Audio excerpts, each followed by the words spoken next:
আজকে আবারও আমি একটি নতুন ভিডিও নিয়ে চলে আসলাম। আপনারা আমার ভিডিওটা দেখুন, দেখে ভালো লাগলে সাবস্ক্রাইব করে রাখবেন। আমি বানিয়ে নিয়েছি আজকে বাটা মাছের ঝাল।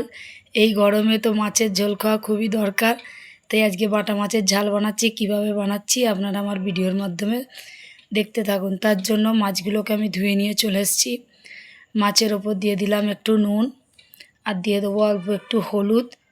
নুন আর হলুদ দিয়ে মাছটাকে খুব ভালো করে আগে মাখিয়ে নেব।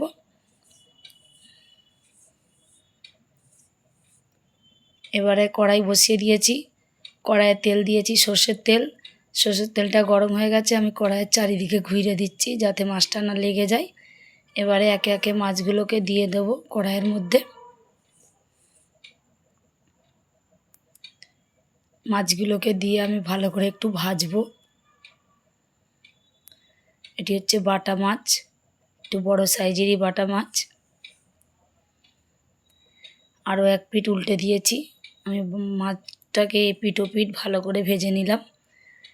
এবারে নিয়ে নিচ্ছি কয়েক টুকরো আদা আর কাঁচা লঙ্কা, এটাকে আমি শিলে বেটে নেব। মশলা বলতে এইটাই বাটা মশলা। মাছটা ভাজা হয়ে গেছে, এবার ওই কড়াতেই আমি আরেকটু তেল দিয়ে দিচ্ছি। তেলটাকে খুব ভালো করে গরম করব একটু। তেলটা গরম হয়ে গেছে, এবারে ফোড়ন করে নেব। ফোড়নে দিয়ে দিলাম গোটা জিরে, আর দিয়ে দেবো এক টুকরো কাঁচা লঙ্কা। কাঁচা লঙ্কা জিরেটা দিয়ে ফোড়ন করে নিচ্ছি। ফোড়নটা হয়ে গেছে, এবার দিয়ে দিলাম পেঁয়াজ। পেঁয়াজটাকে লাল করব।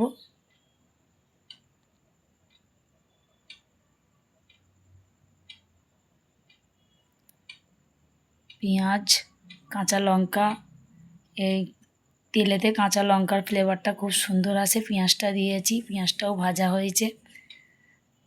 এবারে দিয়ে দেবো আদা বাটা আর কাঁচা লঙ্কা বাটা।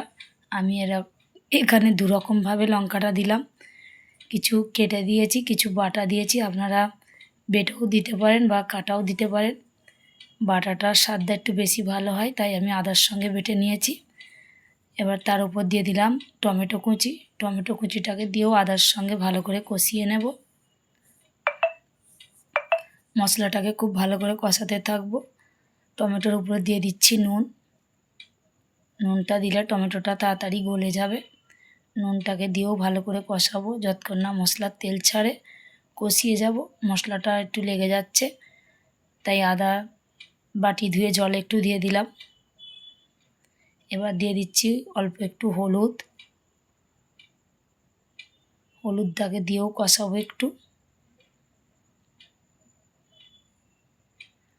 মশলাটা খুব ভালো করে কষানো হয়ে গেছে, তেল ছেড়ে দিয়েছে। এবার আমি জল দিয়ে দেবো। ঝোলের জন্য জলটা দিয়ে দিলাম। আরও এক বাটি জল দেব।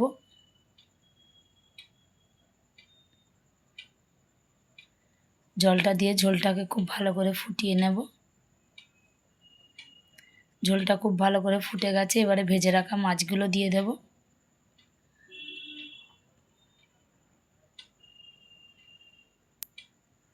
মাছগুলো দিয়ে আমি মাছগুলোকে ভালো করে ঝোলে ডুবিয়ে দিচ্ছি। এবারে উপর দিয়ে দিয়ে দিলাম ভাজা জিরে গুঁড়ো। ভেজে রাখা জিরে গুঁড়োটাকে দিয়ে দিচ্ছি। দিয়ে আরও এক পিঠ উল্টে দিলাম মাছগুলোকে। কিছুক্ষণ ফুটিয়ে নেব। মাছটা খুব ভালো করে ফুটেও গেছে, ঝোলটা কমেও গেছে, তরকারিটা হয়ে গেছে। এবার আমি ঢেলে নেব। গরম গরম ভাত আর বাটা মাছের ঝোল খেতে খুব সুন্দরই লাগবে। ঢেলে নিয়েছি, আপনারাও এরকমভাবে বানিয়ে খেয়ে দেখতে পারেন। আর ভিডিওটা ভালো লাগলে সাবস্ক্রাইব করে রাখবেন।